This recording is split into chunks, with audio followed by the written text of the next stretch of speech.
Bismillah, assalamualaikum warahmatullahi wabarakatuh, sahabat-sahabat Cakrawala God Farm, channel berbagi di YouTube. Oke sahabat-sahabat, kita di video kali ini kita akan coba membicarakan tentang kambing. Ya, kita mau kenalan dulu kambing itu apa. Ya toh, kita ya kalau pengen usaha ya harus betul-betul paham profilnya gitu kan. Nah ini kita coba pelajari kambing itu apa. Nah kalau ada pertanyaan kambing itu apa, kambing adalah hewan ruminansia kecil. Nah maksudnya ruminansia itu adalah kambing itu punya sistem pencernaannya lebih dari satu lambung gitu sahabat-sahabat ya. Mereka punya 4 lambung. Ya, 4 lambung itu berfungsi untuk menjadikan serat-serat seperti ini sahabat ya. Nah ini menjadi sumber protein dan bisa dijadikan mereka untuk bertahan hidup. Kemudian kalau mau produksi kita pengen mereka tumbuh bobotnya tambah gede ya dengan cara itu sahabat-sahabat ya. Makanya Allah itu mendesain kambing ini sebagai makhluk yang luar biasa. Ya, mereka adalah hewan yang mampu mengkonversi dedaunan ya, daun-daun seperti itu. Dedaunan ini bisa dikonversi sebagai daging bagi mereka, bagi kambingnya itu untuk bertahan hidup ya, untuk bertumbuh, berkembang dari kecil menjadi gede, dari yang kurus menjadi gemuk, ada dagingnya. Kemudian kita bisa manfaatkan mereka, kita sembelih, kemudian kita bisa jadikan mereka itu sebagai makanan sumber protein ya, bisa dari dagingnya, kemudian bisa juga sebagai sumber minuman yang memiliki nilai gizi tinggi ya, mereka bisa memproduksi susu. Nah gitu ya, kita melihat dari sisi bisnisnya, kambing ini adalah hewan ternak yang bisa kita manfaatkan daging dan susunya kan gitu sahabat-sahabat ya. Nah kemudian kita naik level nih dari pikiran seperti itu, kita pengen tahu nih prosesnya bagaimana kok bisa ya. Kalau manusia makan kayak gini sahabat-sahabat ya, mungkin nggak bertahan 2 bulan hidup, pasti tewas ya, lambungnya rusak kan, makan seperti ini ya. Nah, seperti ini, daun-daun seperti ini nggak mungkin bisa hidup. Tentu banyak banyak kendala di hidupnya kalau manusia itu mengikuti cara hidup mereka ya, makan daun-daunan. Manusia tidak didesain untuk itu ya, tapi kan ada orang yang punya prinsip manusia itu tidak makan hewan, manusia itu makan tumbuh-tumbuhan, dedaunan, yang namanya apa itu, orang vegetarian gitu sahabat-sahabat ya. Orang vegetarian itu nggak bisa berdiri sahabat ya. Mohon maaf, kita itu perlu kolesterol ya. Kolesterol itu tidak melulu jadi penyakit.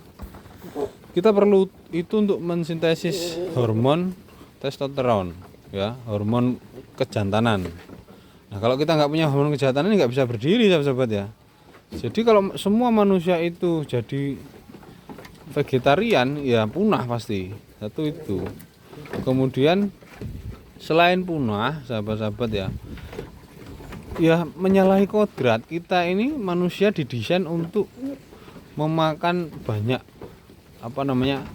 sumber daya alam yang ada ya, kecuali material pasir, batu ya sahabat ya.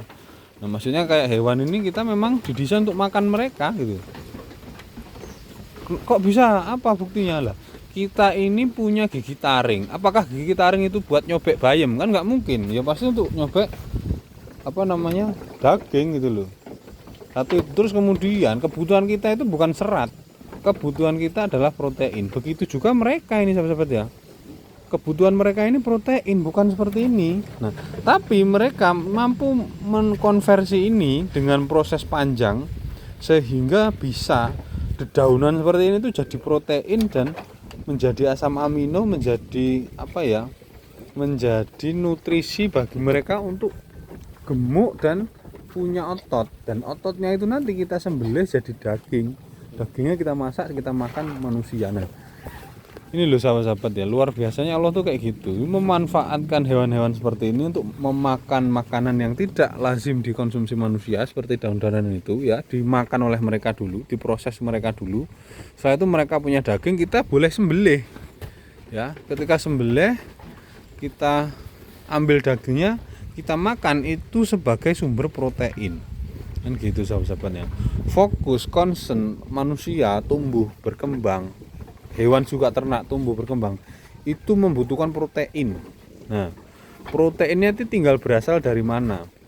Kalau manusia mungkin bisa berasal dari tempe dan lain sebagainya ya. Nah, tapi protein terbaik ya dari makhluk hidup gitu sahabat-sahabat. Jadi mereka memang didesain oleh Allah oleh Tuhan untuk menjadi sumber protein bagi manusia. Lah kok bicaranya protein terus Mas? Apa nggak butuh serat? Apa nggak butuh lemak? Apa nggak butuh karbohidrat? Ya, kita hidup sebagai manusia itu memang butuh nutrisi yang cukup untuk mempertahankan tubuh kita supaya kita bisa berlangsung nih kehidupannya. Tetapi sahabat-sahabat, istilah yang bisa kita sebut ya, ada karbohidrat, ada lemak, ada protein. Itu yang terpenting yang mana? Ya tentunya yang protein. Protein itu kan berasal dari kata protos ya toh. Yang paling utama dari yang utama, yang paling penting dari yang penting. Artinya itu sahabat-sahabat ya. Bahasa Yunani kalau tidak salah. Nah, artinya kalau kita makan protein saja, kebutuhan lemak dan karbohidrat itu ya akan tercukupi. Karena di dalam makanan yang mengandung protein tinggi pasti ada lemaknya dan ada sedikit karbohidrat. Kalaupun nggak ada karbohidrat, tubuh kita mampu dari protein yang kita makan, dari lemak yang kita makan, itu bisa diproses oleh tubuh kita menjadi karbohidrat. Nah itu kalau manusia. Nah kalau hewan ini, kambing ini lucu sahabat-sahabat ya. Kita butuh protein ya makannya protein. Tapi hewan ini butuh protein makannya daun. Nah ini kan nggak masuk akal sahabat ya. Nah ternyata ketika kita pelajari sistem reproduksinya, ternyata mereka ini punya 4 lambung, kita punya 1. Nah keempat lambung ini memang berfungsi sebagai alat untuk mencerna hijauan seperti ini. Nah analoginya begini sahabat ya, mereka butuh protein untuk bertahan hidup, bahkan satu bertahan hidup, kemudian kita kejar mereka supaya berproduksi daging atau susu, dan kita kejar juga kalau breeding untuk bereproduksi. Nah itu kan double kebutuhannya ya, kebutuhan proteinnya. Tapi kita cukup berikan seperti ini, cukup gitu. Nah bedanya dengan manusia kan itu, mereka punya 4 lambung. Nah, kita coba jelaskan keempat lambung itu. Yang pertama ada rumen. Rumen itu terdiri dari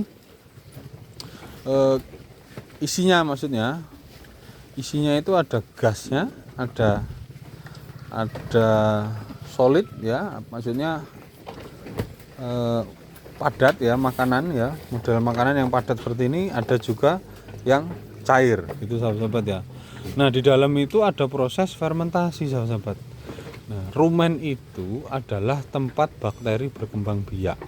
Lah yang memecah ini adalah bakteri ya. Jadi kalau ini masuk ke dalam rumen mereka, ini dihinggapi atau ditempeli oleh bakteri-bakteri. Nah nanti bakteri itu melihat ini sebagai makanan, mereka membelah diri, kemudian pokoknya jadi banyak menempel di sini ya. Nah nanti setelah ini hancur karena proses fermentasi dari bakteri, jadi kan bakteri ini yang banyak nih. Kalau bakteri dikasih makan seperti ini, maka nanti populasi bakterinya meningkat. Ketika populasi bakteri meningkat, maka bakteri ini akan menjadi sumber protein sahabat. Karena bakteri itu ya protein itu komposisi utamanya. Jadi kalau bakteri di dalam rumen nanti yang menempel di substrat makanan seperti ini akan terdorong ke lambung yang namanya abomasum, yang lambungnya persis dengan lambung manusia. Itu nanti proteinnya akan mati dan kemudian menjadi sumber protein. Nah jadi kita pelihara kambing ini sebetulnya bukan memberi makan kambing, tapi memberi makan bakteri yang ada di rumen, sehingga bakteri itu bisa berkembang lebih cepat dan lebih banyak. Semakin banyak bakteri yang ada di rumen, maka nanti bakteri tersebut terdorong ke lambung berikutnya sampai ke lambung terakhir, mati dan nanti bisa menempel di dinding. Itu bakteri mati dan menempel di dinding sebagai sumber protein. Jadi ini luar biasanya. Jadi hijauan seperti ini dikasih makan ke kambing, kambingnya makan, masuk ke dalam rumen. Nanti kalau diseleksi di dalam rumen itu, lambung pertama itu ada yang namanya lambung retikulum dan omasum. Nah, rumen itu bentuknya kayak handuk, kemudian retikulum itu kayak sarang lebah, kemudian omasum itu kayak buku. Nah, di lambung kayak buku itu ada sejenis apa ya, sensor sahabat-sahabat, fili-fili itu. Nah, ketika nyenggol daun ini, ini masih gede, maka nanti terdorong ke retikulum. Retikulum itu yang kayak sarang lebah. Nah, itu di retikulum nanti lambung itu membuat pakan ini jadi bulat-bulat ya, bulat-bulat kecil gini ya, model kayak gini. Nah, bulat. Nah, nanti didorong balik lagi ke mulutnya, kemudian makanya kita bisa sebut dia nggayem. Nah, nggayem itu sebetulnya proses menghaluskan hijauan yang ukurannya itu masih besar ya, belum bisa terdorong ke lambung berikutnya. Nah, itu namanya proses ruminasi, makanya mereka dinamakan hewan ruminansia. Nanti dalam mengunyah itu nanti mengeluarkan saliva atau itulah sahabat-sahabat ya, air ludah. Nah, air liur. Nah, air liur mereka itu fungsinya sebagai penyangga rumen atau lambung pertama, sehingga kondisi lambung pertama itu sifatnya tidak asam karena ada basa yang masuk, yaitu air liur, sehingga bakteri itu gampang berkembang biak di sana.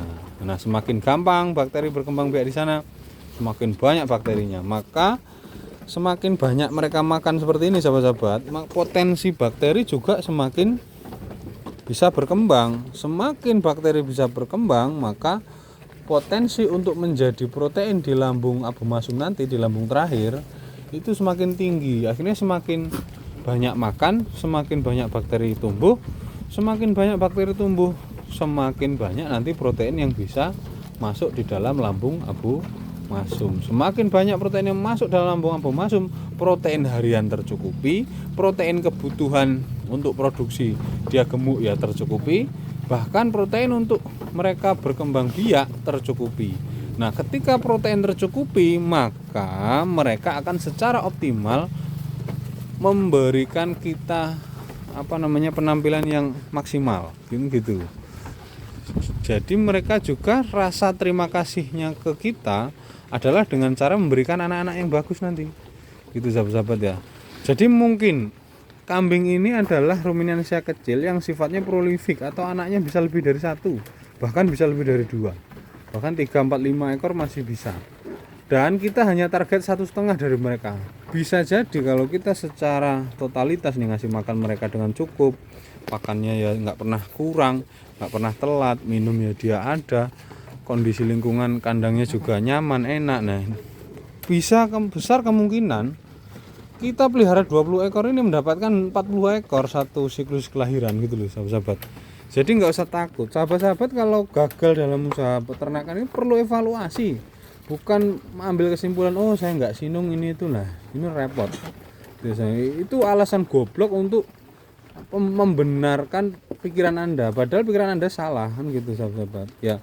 Jadi mungkin itu dulu sahabat-sahabat untuk video kali ini, kita kenalan dengan kambing. Kalau perlu, kalau enggak paham, ngomongnya terlalu cepat, ya risiko sahabat-sahabat kan gitu ya. Kenapa belajar pelihara kambing itu dari tua, bukan masih muda dulu kan gitu ya. Ya sebenarnya apa-apalah.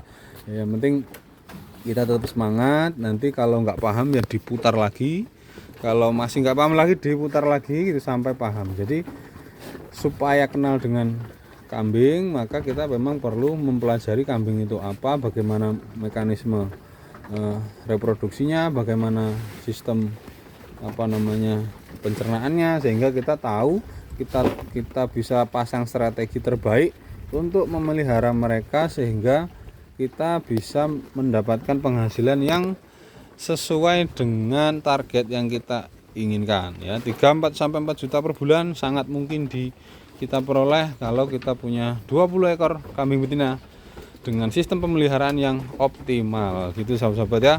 Mungkin itu dulu ya, sampai ketemu di video selanjutnya. Kita nanti akan membahas mengenai seberapa besar pengaruh pakan terhadap keberhasilan usaha sahabat-sahabat ya. Nah, nanti secara bertahap, pokoknya sahabat-sahabat punya target pengen 3 sampai 4 juta per bulan dari pelihara kambing, kemudian punya cara bagaimana kambing itu bisa memproduksi anak sebanyak mungkin, sebagus mungkin ya, segemuk mungkin anaknya nanti sehat ya, sehingga nanti ya kita bisa jual semahal mungkin kan gitu sahabat-sahabat ya. Oke, terima kasih. Kita step by step pelajari, sabar menghadapi melakukan prosesnya. Semoga kebaikan menyertai kita semua. Sampai ketemu di video selanjutnya. Assalamualaikum warahmatullahi wabarakatuh.